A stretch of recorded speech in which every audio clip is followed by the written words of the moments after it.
everybody. I am Zach Fitzgerald, and I am in the age group of the 20-somethings that this broadcast is really focusing on. Guys, this is for Common Grounds, and let me just be the first to welcome you. Tonight, you're going to be watching a sermon on I Will Give.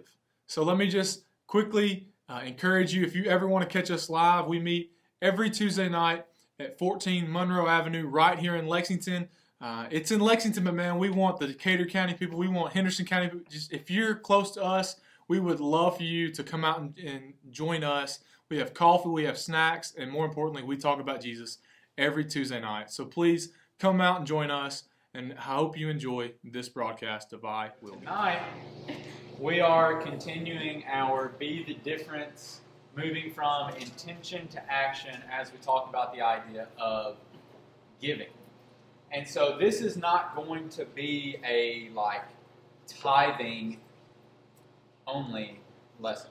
We're going to talk about money some, but the idea of giving or stewardship is so much more than just your money.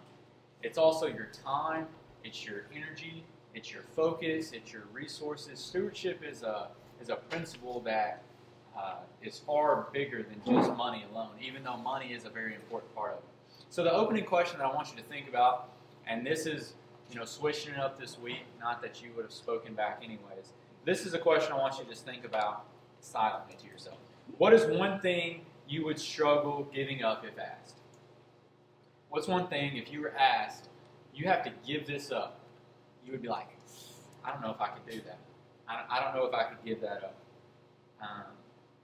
So just think about that. Think about what do you value as important in your life? What are some things that you would just really have a hard time doing that? And the idea of stewardship, it's ultimately we are going to be willing to give up whatever it takes to honor God. Whether that is sacrificing time, maybe our calendars are so packed, or maybe it's our money or whatever. So we're going to talk about those things tonight. We're going to be in Matthew 25. I'm sure that you're all familiar with this parable that we're going to hear. There's Matthew 25:14 about the parable of the talents. So I'm going to read it, and then we're going to see 4 principles tonight on this idea of stewardship. So it says this: For it is just like a man going on a journey. He called his own slaves and turned over his possessions to them. To one he gave 5 talents, to another 2, and to another 1, to each according to his own ability. Then he went on a journey, and immediately the man who received 5 talents went, put them to work, and earned 5 more.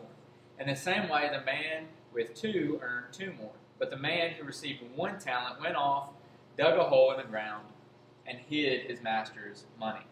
After a long time, the master of those slaves came and settled accounts with him. The man who had received 5 talents approached, presented 5 more talents, and said, Master, you gave me 5 talents. Look, I've earned you 5 more. His master said to him, Well done, good and faithful slave.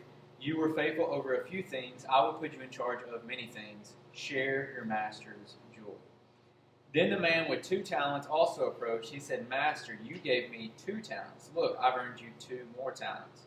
His master said to him, Well done, good and faithful slave. You were faithful over a few things. I will put you in charge of many things. Share your master's joy. Then the man who received 1 talent also approached and said, Master, I know you are a difficult man, reaping where you haven't sown and gathering where you haven't scattered seed. So I was afraid and went off and hid your talent in the ground. Look, you have what is yours. But his master replied to him, You evil, lazy slave. If you knew that I reap where I haven't sown and gather where I haven't scattered, then you should have deposited my money with the bankers. And when I returned, I would have received my money back with interest. So take the talent from him and give it to the one who has 10 talents. For to everyone who has more will be given, and he will have more than enough. But from the one who does not have, even what he has will be taken away from him. And throw this good-for-nothing slave into the outer darkness. In that place there will be weeping and gnashing of teeth. So tonight we're going to see 4 really ideas or principles when it comes to this idea of giving or stewardship. And the first thing is the importance of stewardship. The importance of stewardship. So why, and this is a question you can answer back. Why does realizing the significance of a situation matter? So why does realizing the importance or significance of a situation, why does that matter?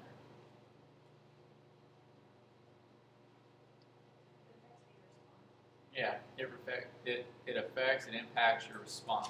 Yeah, that's right. So if it's not that big a deal and you take it overly serious, then people are going to be like, why is he taking this? Why is she taking this thing that's not a big deal so serious? But if it's supposed to be a very serious moment and you're not taking it as important, then people are going to be like, what is wrong with them? Like, this is supposed to be serious, and they're goofing off or whatever. Probably like those times, when you were like in the back and you didn't realize like everybody else was praying and you're still like cutting jokes and stuff, and everybody's like, shh, we're praying. You're like, oh man, like it's those moments. So many times we do that though in stewardship. We don't realize the importance, and especially right now where we're at in like our lower to upper 20s, like we're still trying to figure out what it means to be an adult. And like our whole lives, we've looked at people at our age and just thought they had it all together, and then we got here and we're like, how am I responsible for all these things? Like, I don't understand how I'm adulting right now. Like, I'm doing it, but I don't really know how, and it kind of scares me that I'm responsible for my own life, and like, I have to work to eat and all this stuff. It's just a scary thing. Stewardship is a scary thing, but the first thing, the whole idea is realizing the importance of it, of being a good steward of your money, being a good steward of your time, of your resources, and all these things. We see in this story that it said the master delivered work to be done while he was away. So this master was about to go away on a trip. But before he went on the trip, he gave his employees, his slaves, work to be done while he was gone. And he expected them to carry on his work in his absence. And ultimately, you would think they would be blessed, and we see in the story the blessings that came, if they went forward and continued in what their master told them to do, in what they were given. And two of the three slaves, they saw the importance of their job that they were given. They saw that this idea of being a good steward of the money that was entrusted to them was an important thing. And in our lives, each and every one of us, we're given resources, whether it's our natural abilities or our talents, or whether it's the jobs that we have or the families we have. And we got to realize the importance, even right now at a young age, how we deal with our money and our time and our resources now will impact us the rest of our lives. The financial decisions we make will impact us, whether we get in debt to where on down the road we won't be able to be generous givers. Because this idea of giving, you can't give ultimately unless you have. And so when we talk about giving more time to God, you can't give more time to God if you schedule your calendar so much that there is no time to give. You can't give your money to God like you need to if you're so financially strapped and in so much debt that you can't afford to tithe like the Bible tells you, like you feel convicted to. And so all of these things, we have to realize the importance. And that's one thing that I think we really should be taught harder when we're, I guess, going through school. Like, I feel like we learn a lot of stupid stuff that doesn't amount to anything. One thing that we should learn is how to be a steward of our stuff, how to balance a checkbook, and what credit cards for and what they mean, and all of these things. So the first thing is realizing the importance of stewardship. And ultimately, just like these servants, God has entrusted us. God's not here right now. Jesus is not here right now. He's left. But the thing is, just like the master, he's going to come back one day, or we're going to go to him. And we have to make an account for what we've been given, whether it is our time or our resources or our money. One thing for me that scares me to death is that I'm going to get to heaven one day and God's going to be like, you were a part of one of the most technologically advanced generations to ever live and connected more than any other generation the world has ever seen. And look how little the gospel is spread in that moment. Because, I mean, think about like the apostles. Think how many people Paul reached, and he had to walk everywhere. And we have automobiles and planes and video messaging, and I mean, the opportunities are endless. Our resources are endless. Are we using them? Are we seeing the importance and the significance of being good stewards over this? So the first thing in this idea of I will give, actually going from having the greatest intentions to give your time and your money and your resources, but actually having the importance of it. So the importance of stewardship. Second, the insignificance in stewardship. So what I mean in and the insignificance is not that stewardship is insignificant, but that the thing in the story that was insignificant is the amount that each one of them were given. Because we see that one was given 5, another was given, 2, one was given 1. Ultimately, they weren't judged on what they were given. They were judged on what they did with what they were given. So some of us are going to receive more than other people in life. So many times we compare our results to other people and say, well, I've not been faithful to God, or God hasn't blessed me as much because I don't have these same results as other people in life. Like, it would be very easy for me as a pastor to look at like these celebrity pastors who have, 10 campuses and their videos have like 1 million views, and I'm like, I'm preaching the same thing that guy's preaching. Like, why doesn't like people want to hear me like they want to hear him? It'd be very easy to play a comparison game, and we do that all the time. We're like, God, I'm working just as hard, and like these people are posting all these things on Instagram, and it looks like their life is just like the perfect life. It seems like they got it easy, and everything's just going good, and I'm trying to do all these things, and it just doesn't seem like I'm being blessed like everybody else. Ultimately, in stewardship, what you're given is insignificant. It doesn't matter if you're the poorest person on the world or the richest. What matters is what you do with what you're given. Because while the one with 5 and the one with 2 both doubled what they were given, ultimately he didn't bless the one with 5 any more than he blessed the one with 2. He didn't come back to the one with 5 and say, oh man, you gave me 5 more, and then he was like, 2, you did pretty good, but you didn't give as much as 5. Like, he said, thank you. Like, he ultimately said the exact same thing to both of them. He said that you can share in your master's joy just because they were willing to go out and to be good stewards of what they were given. And the same is true with you and I. You might be sitting there and you're like, well, I don't have the same gifts and abilities that everybody else has. I don't have the same money that everybody else has. What you do have that everybody else has, and that nobody can have more or less of, is time. We're all given time. We all get the same amount of time every single day and every single week. And so if you feel like, well, I can't just give a lot of money right now, give your time. What are you doing in your day? Is it a good stewardship of your time? Because that's one thing all of us are doing. Is it your resources? Is it your service? Whatever it is, but ultimately, what you're given is insignificant. But so many times we make excuses by what we're given, and so we say, God, of course I don't have the results that everybody else is having because I haven't been given what everybody else is having. And so it's like we almost blame God for us not being good stewards with what we have. When we see people all over the world killing it for God who have way less than we do. And so ultimately, there's an insignificant part of stewardship, and that's ultimately what we're given. God doesn't judge us on that. He judges us on what we do with what we do. So there's the importance, the insignificance. Third, the ignorance of stewardship. I think, honestly, a lot of us and a lot of people are just bad stewards because they're ignorant of why they do it or what they're doing it on. So think about this. 2 of the 3 were faithful. The third one was unfaithful with what he was given, but ultimately it largely came out of his ignorance of who his master was. The other 2, they didn't seem to have any problem with their master. They worked hard, they reported back joyfully, they were able to receive great reward. And this third guy immediately comes off with an excuse and was like, I knew that you were this tough, crooked slave driver, you were just really hard and mean, and you steal from other people, and so of course I'm not going to, again, blaming the master for him not being a good steward. And ultimately, he was just ignorant of who his master was. He didn't know his master. And his master turns it back on him, and he's like, if I was this mean, cruel person like you said I was, then why wouldn't you try to do a better job? That's not an excuse for you being a poor steward. But ultimately, the poor stewardship of that slave came out of his own ignorance of who he was working for and why he was working. And so many times, you and I are poor stewards of our time and our money and our resources when it comes to God because we're honestly just ignorant of the things that we're doing. We're ignorant of maybe the talents God has given us. We just can't see it.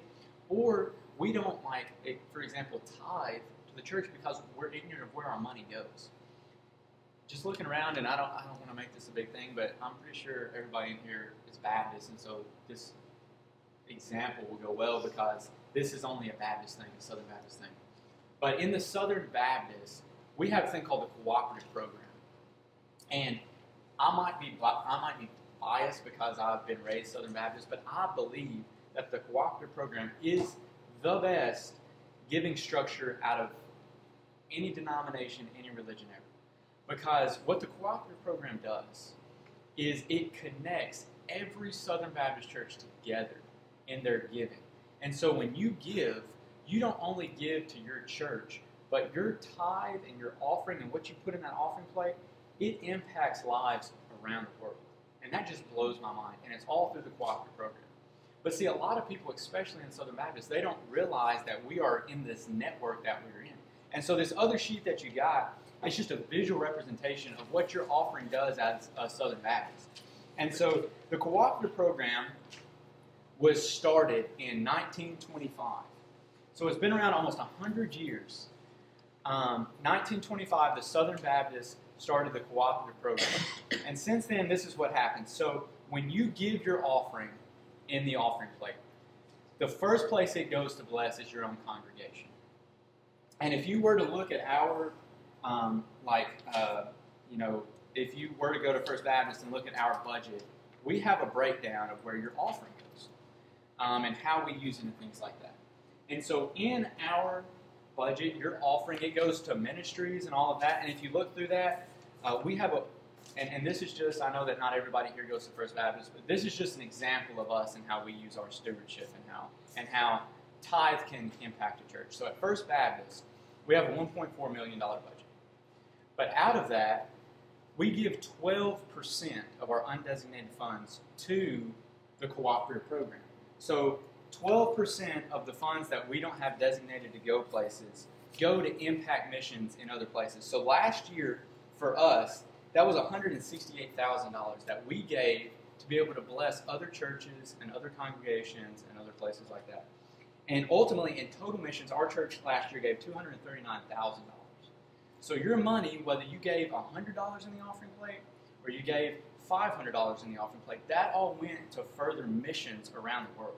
Now, see, other churches, other congregations, other denominations, when they give their offering, it ultimately just goes to help their congregation. But a cool thing about being a Southern Baptist in the cooperative program is that when we give, it goes outside of just our church. So we give 12%, and so that goes to help our association. And so we're at First Baptist, the Beach River Baptist Association, which is made up of 39 churches across Henderson and Decatur County. And so we have churches like Flatwoods, who's out in Holiday, Tennessee. We have churches like Scottsdale Baptist or Sardis or all these, Corinth, Mount Gilead. Like, we're stretched all across, and you have big churches and you have small churches. But the great thing is, while financially First Baptist might have all this money, the churches that are smaller can benefit by being a part of the cooperative program because we give, and so it helps our congregation, but then it goes to our association, and money goes out to these smaller churches to help them do missions too. So maybe they don't have all the resources like another church would have. Well, if they're part of the cooperative program, they get money back to help them do missions where their congregation couldn't afford it. But then outside of that, it goes to the Tennessee Baptist Convention too.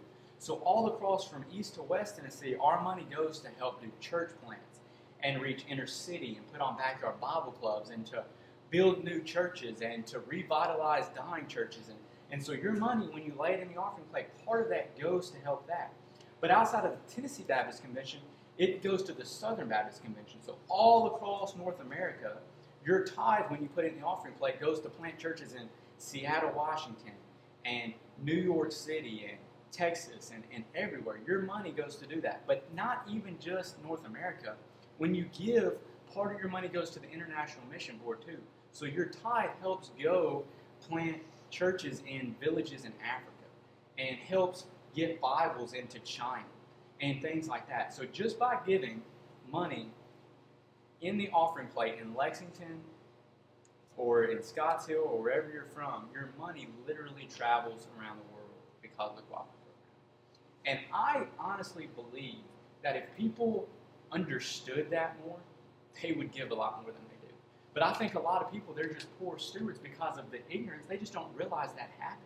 And so I hope this graph can help you see, like, and this is like percentage breakdown. Like, you can find this online on imb.org. It shows all of this. I couldn't remember if it was com or org, but it's .org. And so it also shows like the Lottie Moon. You know, we did like these special offerings. It shows where all this goes. And so that's pretty cool. But a lot of people, they don't give because out of ignorance of where their money goes. And so they're really hesitant because they're like, I don't know what happens when I put this money in the plate. Where does it go? Does it just go to pay the pastor? Does it just go to turn on the lights? And while it does do those things, and please keep giving because I benefit from that, but it doesn't just benefit me. It benefits everyone. Ultimately, it comes back and benefits you because we're able to do things like we're doing tonight because people were good stewards and faithful stewards of God's money and God's time and God's resources, and we're able to do things like we're doing here tonight. And hopefully, around the world, people are being impacted because of the stewardship of the people in this room. And so a lot of people, they don't give because of ignorance of that. And I'm especially about the cooperative program. Like, I'm really passionate about that because I've reaped benefits from that my whole life. I've went on mission trips through cooperative program money. Me and Rebecca have served in Colorado where our plane tickets and stuff were paid for and our food and stuff because we were send missionaries through the North American Mission Board. And your cooperative program money helped us go work with a church plant in West Colorado. Cooperative program money helps make school affordable, like when you go to schools like Union University or Carson Newman or places like that. Even though it's still astronomical, it would be even higher to go to places like Union because it's a private university and it doesn't receive government aid. It goes to help people like that. And so I tell you all of that to say that when you give your tithe, it makes a difference. Your money and being a faithful steward of that, it makes a difference across the whole world. And that blows my mind. That blows my mind to think that, like, because I might sacrifice a little bit here, somebody literally across the world that I'll never meet is going to benefit because of that. Because my money, eventually, after it was given to my association and the state and North America, it was also given to the International Mission Board who impacted somebody around the world. And they started the cooperative program because what happened was churches were being so bogged down by missionaries coming in asking for money, asking for resources, that they weren't able to do church anymore. I mean, can you imagine that? Like, all the thousands of missionaries who need financial support, trying to get that support from individual churches, like, you wouldn't be able to have a normal Sunday. Like, every other Sunday, you would have a missionary, and they're asking you to give more money. And ultimately, one church can't support all those missionaries. They explain the cooperative program like a river. The more people give to it, the more mighty that river is, and the more it's able to bless. But the less people give to it, the drier that river becomes, and everybody suffers and ultimately dies if that river dries up. And that's how the cooperative program is. It's a river that runs, and it will only continue to run if our generation gets out of our ignorance of what it means to tithe and be faithful stewards of what God has given us. And it's hard. It's hard at our age to decide, I'm going to give 10% of what God has blessed me with back to the church. But that is a mandate that God's given us. Really, 10% I think is a starting point. I think that you're supposed to give sacrificially. That's what we're actually commanded to do, is to give sacrificially to the Lord. And some of us, that's more than that mandate. But ultimately, it's whatever God calls us to be in good stewards. So ultimately, it goes back to the ignorance. We need to be educated on these things. And my question I have here is, why is ignorance not always bliss? I made that comment this morning in staff meeting that ignorance is bliss because they were talking about things that were going on in the world and stuff they'd watched on the news. And I was like, I just don't even watch the news because sometimes ignorance is bliss, you know. But in this sense, ignorance is not bliss when it comes to tithing because we will miss out on our master's joy. Because that word bliss means joy. Well, the servant did not share in his master's joy because he was ignorant of who his servant was. And I believe so many times in our life, we are going to miss out on the blessings God has for our lives because we're ignorant of who our master is and what he can do for our life. God tells us, and it doesn't happen often, but he says in his scripture to test him and he'll show that he's faithful. And so I just wonder if some of us were to step out on faith sometime and say, God, you know, I'm going to try this thing. I'm going to start trying to give money to you and just see what happens. I truly do believe, and this isn't some you give me $100, you'll get a Ferrari message. But this is just God blesses those who are faithful to Him. And so we ultimately, though, have to overcome the ignorance of our stewardship. And so there's the importance, the insignificance, the ignorance, but fourthly, the insight after stewardship. So ultimately, what does stewardship teach you? We see at the very end of this story in Matthew that after the slave kind of gets reamed and punished, the one who was faithful, ultimately his blessing from this slave who was unfaithful, the blessings he would have reaped and received went to the faithful ones. It went to the faithful stewards of God's Word, which ultimately shows us that there will be rewards and punishments for how we are handling and stewarding the resources God has given us. And so many of us, we will, feel conviction, we'll give our life to Jesus, and then we just give up like there's nothing more left for us to do, and we just kind of sit and soak and sour in a pew instead of going and being faithful stewards of what God has given us. And I truly believe that we're not going to receive blessing through that. God has called us to so much more than just a relationship with Him. While that's the starting point, He has then called us to go and make disciples. And so are we being good stewards of that? Are we being good stewards of us being leaders? Are we being good stewards of the gifts and abilities and the impact, the relationships we were given? We get insight through the fact that stewardship is important on, like we talked about earlier. Like if you strap yourself right now financially to where you can't give to the cooperative program, you can't give to your church, you can't give to anybody, then that's something that you need to start evaluating. And so the insight you see is, I need to go through some kind of financial piece, or I need to go through some kind of budget class where I figure out, where's my money going? Why am I constantly not being able to be a generous giver because I have nothing to give? And so you start sitting down and trying to figure out a budget on, all right, do I go out and eat too much? Or is this a car payment I really need? Or things like that. So you can start getting debt out of your life that is unnecessary so that you can be a more faithful giver, a good steward of your money. Or maybe it's your time. Maybe you've just been so caught up in the fact that you just you waste your time on so many things. And one thing that's really hard for me is saying no to good things so I can have more time in my schedule for better things. And there will be a lot of good things that take up your time, but God is calling us to great things. He's not just calling us to good things. So what good things in your life, in your schedule, could you open up for better things that God has for you? Whatever it is, God's called us to be stewards. He's called us to ultimately give and to go. And if we want to move from intention to action in our lives, and these are things we need to realize. We need to realize that stewardship, it is important in our life. We need to stop making excuses over the insignificant things that come up, and so we just try to blame on Master, you're out of our ignorance. And so many times we do that. We blame God for us not being faithful. And then we need to educate ourselves in the things on our life so that ultimately we can have the insight to grow and to learn and to move forward. So just kind of think about what are areas in your life practically this week that you can say, I'm going to start being a better steward. Maybe it's your health.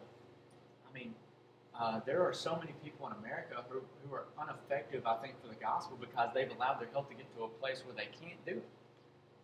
And so that's something that right now we can start seeing, I'm on a trajectory or a path that I need to start turning the ship back so my health can be better. So one day, you're a good steward of your health or your money or your time, whatever it is.